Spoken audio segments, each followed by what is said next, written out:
Una visión crítica de la cultura jurídica en América Latina.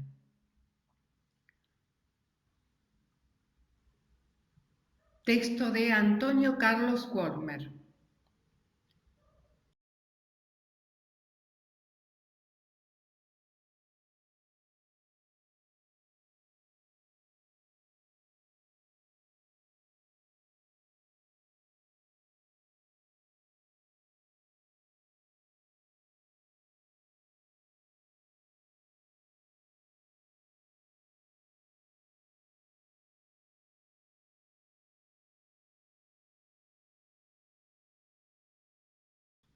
Resumen.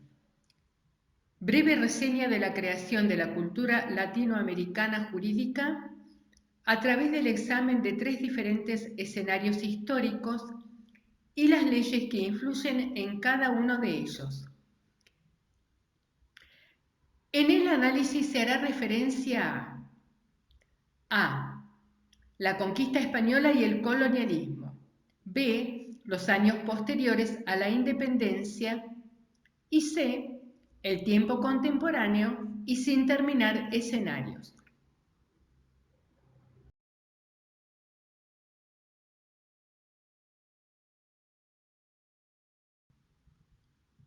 Introducción. En toda y cualquier apreciación acerca de la cultura jurídica moderna contemporánea en América Latina, se debe tener en cuenta la herencia y la influencia del proceso de colonización ibérico a partir del siglo XVI. Tal cultura jurídica se formará por la reproducción del legado romano-germánico asimilado e impuesto por los colonizadores luso-hispánicos y adaptado al Nuevo Mundo en diferentes etapas del proceso histórico, desde la conquista, pasando por la colonización e independencia, alcanzando la consolidación durante el desarrollo de las repúblicas a fines del siglo XIX y a lo largo del siglo XX. Durante el transcurso de la colonización de las naciones latinoamericanas, predominó la reproducción eurocéntrica de una cultura de derecho filosófico y un aparato jurídico impuesto por el poder hegemónico de las metrópolis. La irrupción de la independencia en América Latina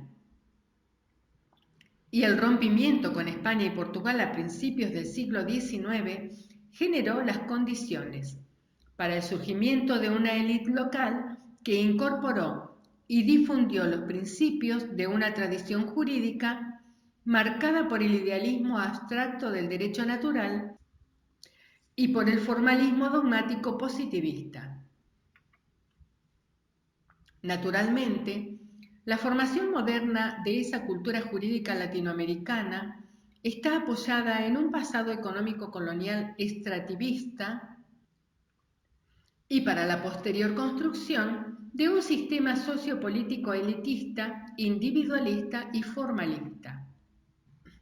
Ante la expansión económica, política y militar de las metrópolis ibéricas en América, junto a la obligatoriedad de reglamentar y garantir la transferencia de la riqueza extraída en las colonias conquistadas para las metrópolis, fue necesario organizar un sistema jurídico eficaz.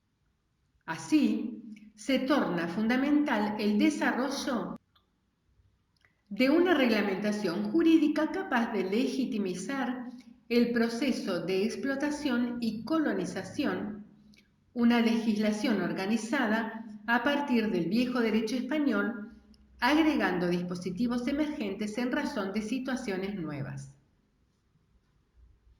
Consecuentemente, el escenario histórico de la cultura jurídica como producto de la actividad humana y espacio legitimado para reflexionar sobre la justicia, las normas de conducta y los valores jurídicos esenciales, acabó prestándose a legitimar formas conceptuales abstractas, manifestaciones institucionales disociadas de praxis social y exaltación erudita de codificaciones importadas de las metrópolis. Es bajo un aporte más sociopolítico que se pretende examinar brevemente los escenarios históricos de la tradición jurídica en el continente latinoamericano. Para tal intento, la historicidad recorrerá tres momentos. Primero, la cultura jurídica durante la conquista y la colonización. Segundo, la cultura jurídica en la época de la postindependencia. Tercero, la cultura jurídica en la contemporaneidad tardía, escenarios incompletos.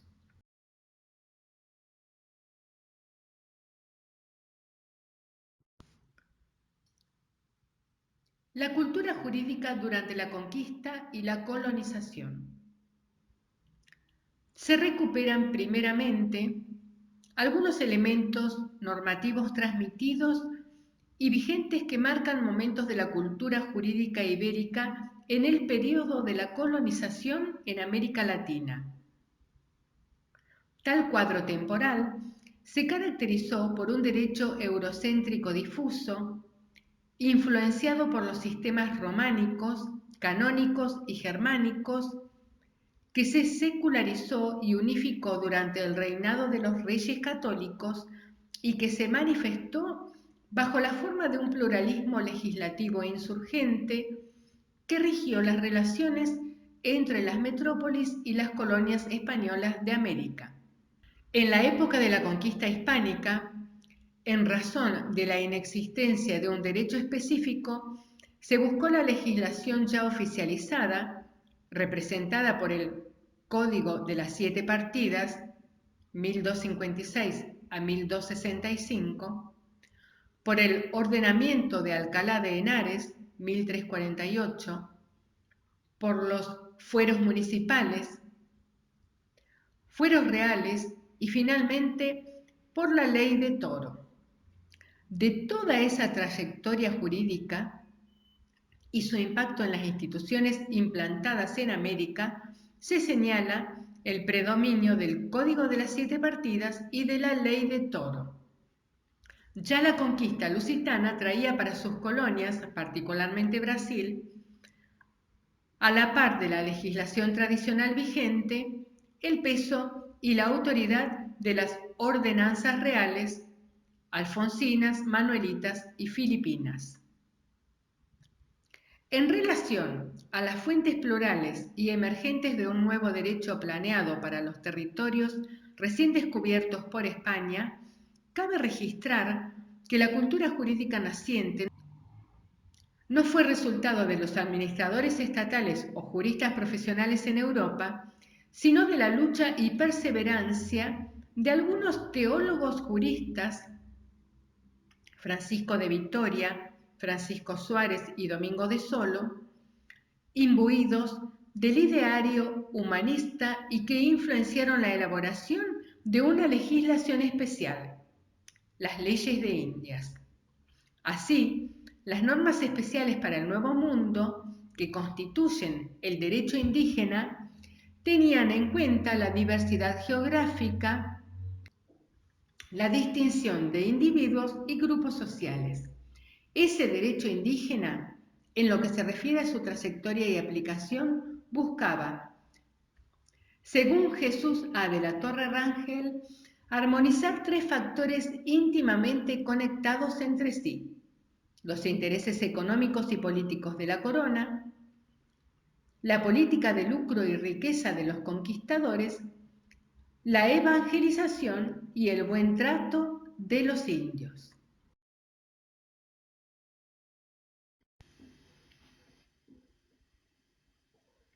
La normativa indígena, marcada por el frecuente cambio de reglas, un cierto casualismo, a lo largo de los siglos XVI y XVII, tendrá entre sus fuentes más destacadas y, en primer lugar, al propio derecho español aplicado a las colonias hispánicas. Después, los acuerdos contractuales representados por las capitulaciones entre participantes o jefes de expediciones, y por las normas generales denominadas de instrucciones que definían las direcciones de una administración civil y militar con la delegación de poderes a los descubridores y gobernantes. Más tarde, en 1680, la sistematización y ampliación de las leyes protectoras formaron la recopilación de las leyes de los reinos de las Indias. Esa portentosa compilación, que incluía 9 libros y 6.377 leyes, disponía sobre la materia del derecho privado, control de las penalidades y la condición jurídica de los indios. En razón del genocidio de las poblaciones indígenas y de las denuncias de religiosos y teólogos, el Estado colonizador se vio obligado a producir una legislación reguladora destinada a proteger y conservar las colectividades nativas. Esa legislación, que frenaba el ímpetu devastador de los conquistadores, estaba configurada en las Leyes de Burgos, 1512, y en las Leyes Nuevas, 1542. En verdad, no logrando alcanzar totalmente sus propósitos, las Leyes de Burgos prepararon el camino para el advenimiento de las Leyes Nuevas de 1542, que no sólo correspondían a los esfuerzos y deseos de Bartolomé de las Casas, sino que representaban la más auténtica victoria del humanismo cristiano de la época. Por cierto, las leyes nuevas sistematizaban el último intento de la corona española para contener las tendencias deshumanizadoras del proceso de la conquista. Además de la protección de la vida de los indios, buscaban restringir la acción destruidora e inmoral de los colonizadores, como también desautorizaban nuevas prácticas de conquistas privadas sin previa anuencia de la corona. Las reacciones políticas y las fuertes oposiciones en las colonias hispánicas no permitían la aplicación integral de esa nueva legislación.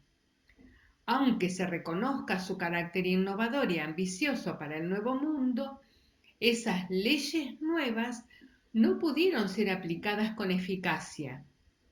Y aunque hayan contribuido para moderar la violencia, no fueron suficientes para terminar radicalmente con la violencia y la esclavitud de las poblaciones indígenas.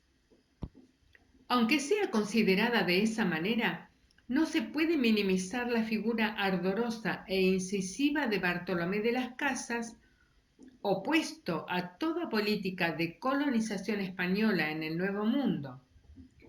Reconocido como un protector y defensor incansable de los derechos de los indios, Las Casas, crítico contumaz del requerimiento, adversario del sistema de encomienda y denunciante de las prácticas de genocidio con las poblaciones amerindias, no solo influenció la formación de una legislación más humana y protectora, particularmente las leyes nuevas, como también luchó por una filosofía centrada en la garantía de los derechos de los indios, amenizando sus sufrimientos, libertándolos de las injusticias y hasta de la esclavitud.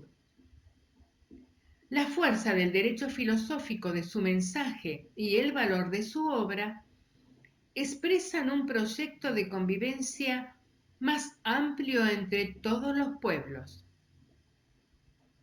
con respeto absoluto por la diversidad de razas, religiones y culturas, transformando al mismo Las Casas en el precursor del concepto moderno de pluralismo racial, cultural, político, religioso y jurídico. Mientras, no fue tal formulación libertadora, soplada por los vientos de la modernidad, que predominó en las colonias iberoamericanas a lo largo de los siglos XVI y XVIII, pues las directrices fundamentales de la legalidad se asentaban en un derecho naturalista escolástico, ortodoxo y universalista.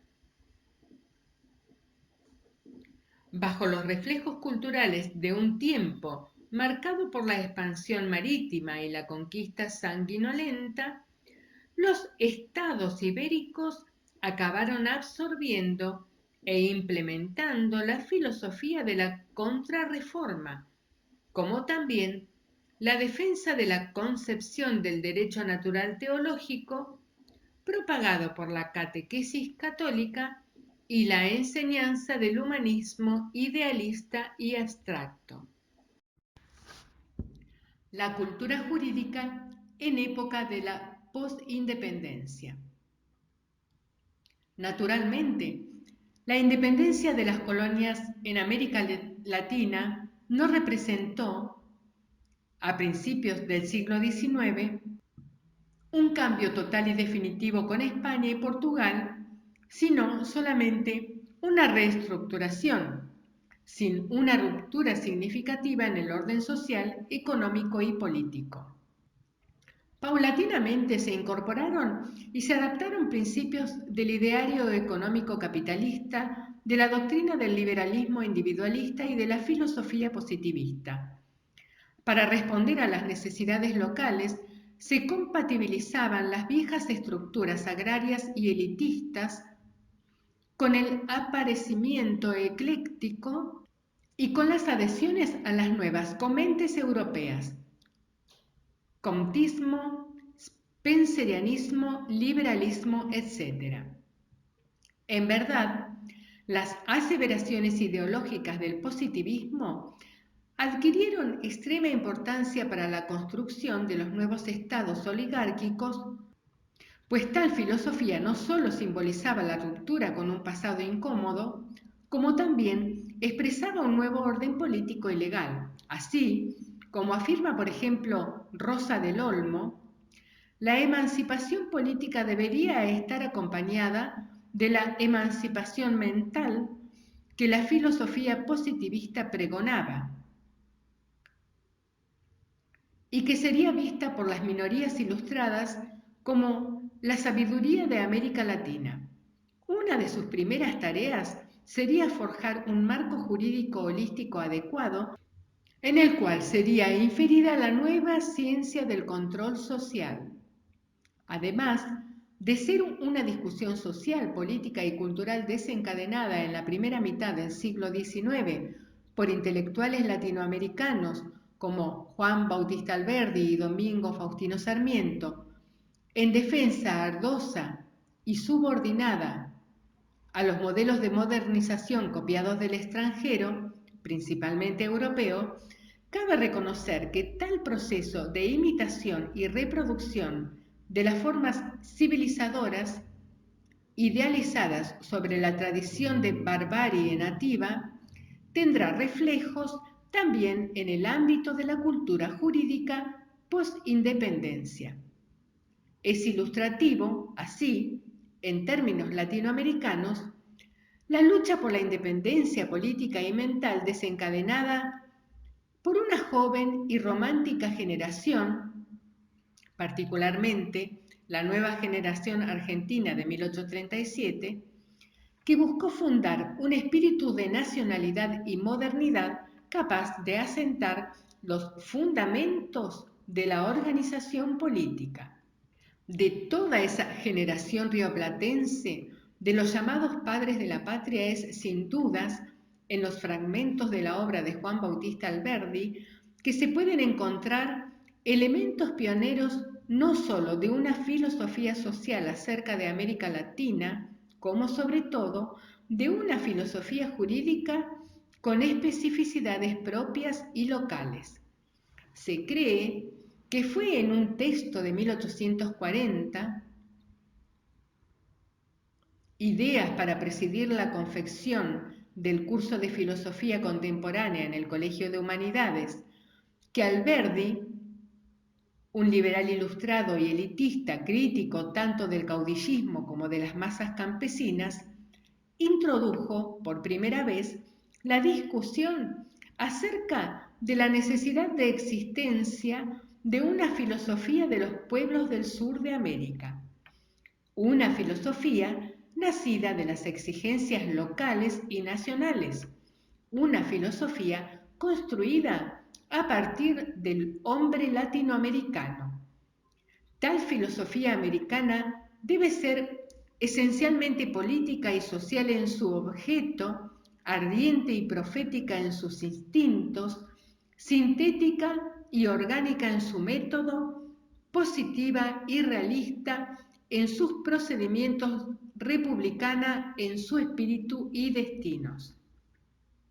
Así, Alberdi fue el primer intelectual latinoamericano en inaugurar el debate sobre la originalidad de una filosofía americana, antecediendo las incursiones contemporáneas hechas por Leopoldo Sea, A. Salazar Bondy, Arturo A. Roig y Enrique Dussel.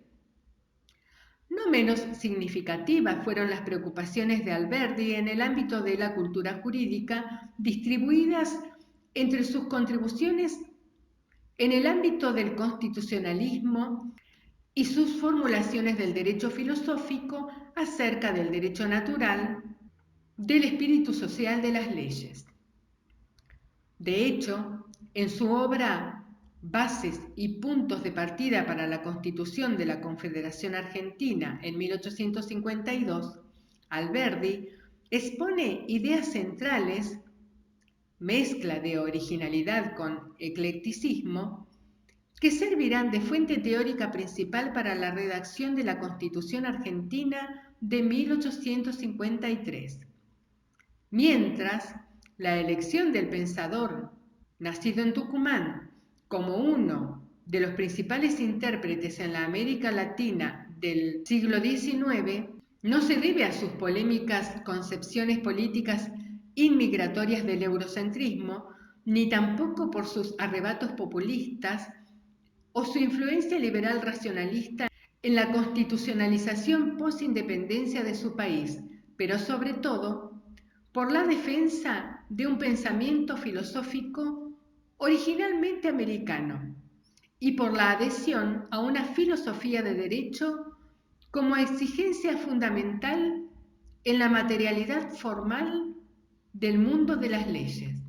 De ese modo, aunque se reconozca a lo largo de todo el siglo XIX que las mayores expresiones de cultura jurídica latinoamericana, bajo la influencia de la oficialidad positivista y del formalismo cívico, sean autores como Augusto Teixeira de Freitas, de Brasil, Andrés Bello, de Chile, y Dalmacio Vélez Arfield, Argentina, es en Juan Bautista Alberdi que se podrán encontrar subsidios para pensar en una filosofía jurídica comprometida a partir de América Latina, todavía bajo los límites de una perspectiva de tradición liberal, de derecho naturalista y ecléctico. Eso se comprueba en algunos pasajes de su Fragmento preliminar al estudio del derecho, 1838, donde, llevado por un cierto historicismo de derecho naturalista, recusa la identificación del derecho con el legalismo y advierte la misión de investigar la ley teniendo en cuenta al espíritu americano. Así, se debe tener en cuenta una concepción fecunda del derecho, un conocimiento jurídico como expresión viva y progresiva de la vida social. De ahí el significado de la filosofía para el derecho. La filosofía es el primer elemento de la jurisprudencia, la más interesante mitad de la legislación. Ella constituye el espíritu de las leyes. Al par de las preocupaciones en defensa del oscuro trópico americanista de Alberdi, las ideas jurídicas que dominaron gran parte del siglo XIX en América Latina se revelaron muy poco creativas, desvinculadas de la práctica histórico-social de sus pueblos nativos y de sus sociedades locales. Tal reproducción de la cultura erudita y moderna del eurocentrismo era constante entre sus abogados, profesores de derecho y letrados juristas. No se deja de admirar en este escenario, donde el discurso oficial pasaba por cierta emancipación social, la convivencia del eclecticismo idealista y conservador, con trazos que mediaban entre variantes del derecho naturalista y del positivismo francés e inglés, del romanticismo, del cientificismo, del iluminismo liberal y del tradicionalismo historicista. Esa moderna colonización y dependencia de la cultura jurídica latinoamericana de esa época al modelo hegemónico del eurocentrismo de matriz romano-germánico no se realizó solamente en el ámbito general de las ideas jurídicas, pero igualmente en el nivel de las construcciones formales de control social, sean públicas o privadas. Eso se comprueba en el proceso de constitucionalización de los estados latinoamericanos que fueron doctrinariamente marcados por las declaraciones de derechos anglo-franceses, por las constituciones liberal burguesas de los Estados Unidos 1787 y de Francia 1791 y 1793 y por la innovadora Constitución española de Cádiz en 1812. Ya la concretización moderna de la codificación del derecho privado iberoamericano fue modelada integralmente por el ideario individualista, romántico y patrimonial de la legislación civil napoleónica, 1804, y del Código Privado Germánico, 1900. No estaría de más recordar que en América Latina, tanto la cultura jurídica impuesta por las metrópolis a lo largo del periodo colonial, como las instituciones legales formadas después del proceso de independencia, tribunales, codificaciones y operadores del derecho, derivan de la tradición legal europea representada por las fuentes clásicas del derecho romano, germánico y canónico. Por lo tanto, en la formación de la cultura jurídica latinoamericana post-independencia, se debe tener en cuenta la herencia colonial luso-hispánica y los procesos normativos disciplinares provenientes de la modernidad del eurocentrismo capitalista, liberal individualista y burgués. En ese sentido, la incorporación del modo de producción capitalista y la inserción del liberalismo individualista tuvieron una función importante en el proceso de positivismo del derecho estatal y en el desarrollo específico del derecho privado, con énfasis en el derecho de propiedad y en el derecho mercantil, de las antiguas colonias ibéricas. Reconoce el jurista mexicano Jesús Antonio de la Torre Rangel que el individualismo liberal penetró en la América hispana en el siglo XIX dentro de una sociedad fundamentalmente agraria donde el desarrollo urbano e industrial era prácticamente nulo. De ese modo, la juridicidad moderna de corte liberal va a repercutir directamente sobre la propiedad de la tierra. Ha sido común en la tradición latinoamericana, ya sea en la evolución teórica o en la institucionalización formal del derecho, que los códigos positivos y las constituciones políticas proclamen abstractamente neutralidad científica, independencia de poderes, garantía liberal de derechos y la condición ficticia de un Estado de Derecho. En verdad, en la práctica, las instituciones jurídicas son marcadas por un control centralizado y burocrático del poder oficial, por formas de democracia excluyente, por un sistema representativo clientelista, por experiencias de participación elitista y por ausencias históricas de las grandes masas populares.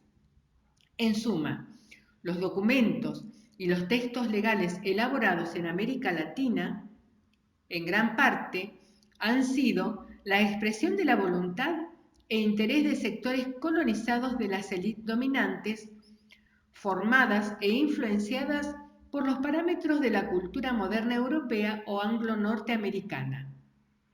Pocas veces en la historia de la región, las constituciones y los códigos positivos reprodujeron rigurosamente las necesidades de sus segmentos sociales mayoritarios, como las naciones indígenas, las poblaciones afroamericanas, los múltiples movimientos urbanos y los campesinos agrarios.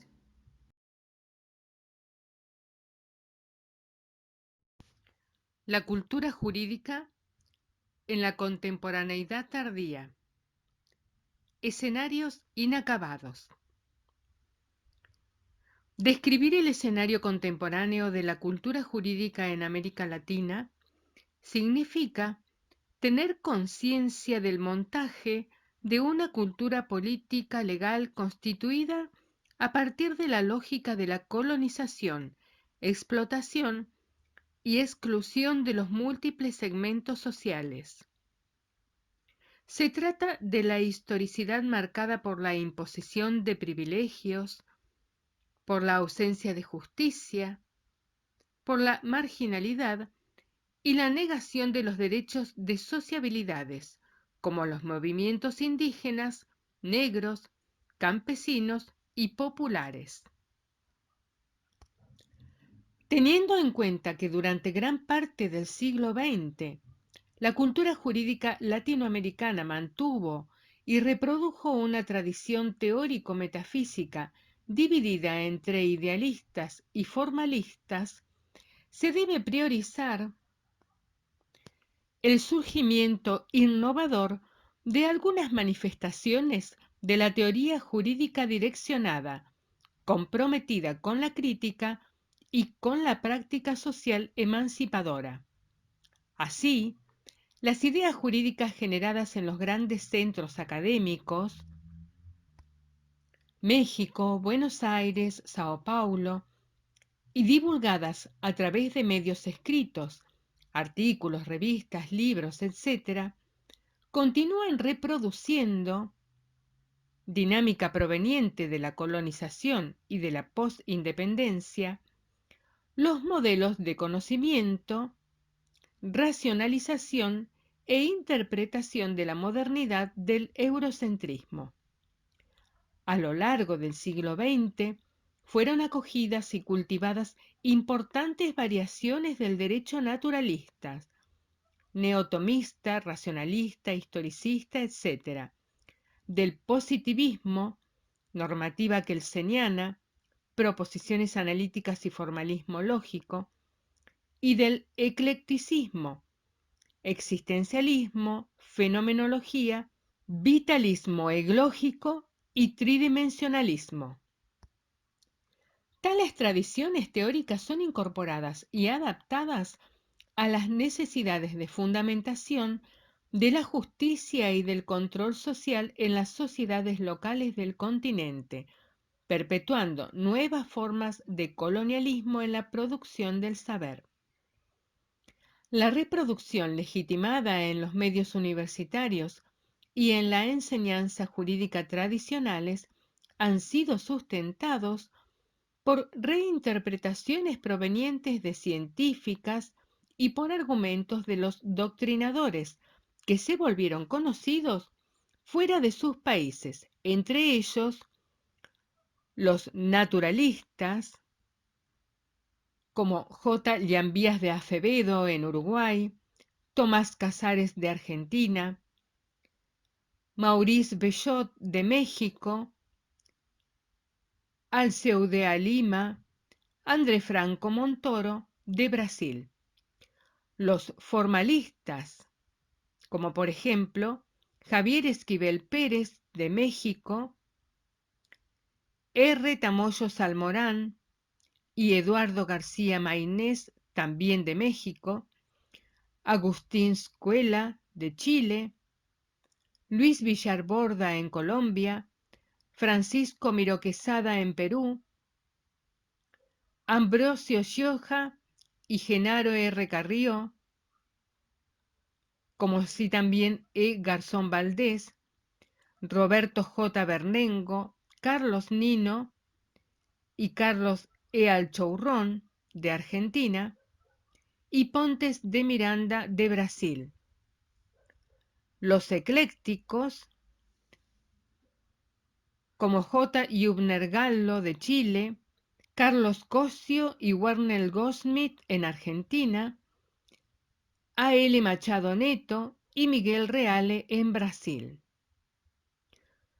No obstante, el escenario cultural fragmentado por la hegemonía de concepciones idealistas, formalistas y eclécticas, pautadas en fundamentos racionalistas, universalistas y cientificistas, pero sin ser aptas para instituir una auténtica y creadora teoría del derecho latinoamericano, sería importante subrayar las tendencias teóricas, prácticas e históricos sociojurídicas consideradas a veces transgresoras, radicales y marginales, pero que ganaron proyección en las últimas décadas del siglo XX y que se revelaron matrices estratégicas habilitadas para reordenar y edificar nuevas formas de producción del conocimiento jurídico, como la teoría crítica de tenor histórico-social. De ese modo, en tiempos de inseguridad globalizada, crisis de modernidad, escenarios culturales inacabados, transición paradigmática, reduccionismos técnicos y estériles negativismos nihilistas, se justifica el direccionamiento por construcciones jurídicas teórico-prácticas fundadas en la alteridad, en el reconocimiento de la emancipación del otro y el de la vida humana con dignidad. En suma, es con esa preocupación que se impone repensar la historicidad de la cultura jurídica latinoamericana en nuevos parámetros metodológicos, teniendo en cuenta aportes epistemológicos críticos, interdisciplinares y libertarios, capaces de proyectar otra historicidad del derecho asentada ahora en procesos culturales y en prácticas sociales legitimadoras de nuevos sujetos y nuevas emancipaciones.